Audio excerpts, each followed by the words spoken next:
এবার আসি বাংলাদেশ জাতীয় দলের ক্রিকেট নিয়ে, যেটা আমরা সবাই এই খেলাকে সুন্দরভাবে উপভোগ করি এবং ভালোবাসি, এবং 18 কোটি মানুষের একটি আবেগের খেলা যার নাম ক্রিকেট।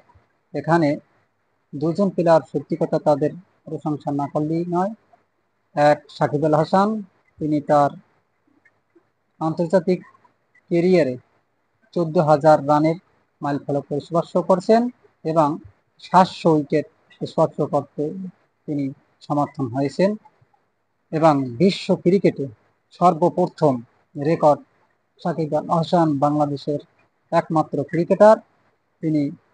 এবং 2 নম্বরে আসি মুস্তাফিজুর রহমানের কথা, যিনি আমেরিকার সাথে তৃতীয় টি-20তে 4 ওভার বল করে মাত্র 10 রান দিয়ে এক মেডেনে 6 উইকেট অর্জন করেছেন, এবং তিনি প্রায় 18টি বল ডট খেলেছেন।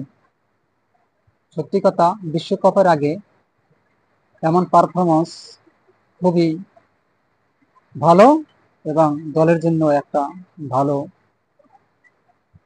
আশা করা যাচ্ছে তিনি বিশ্বকাপে আবার তার পুরনো ফর্মে ফিরে আসবে।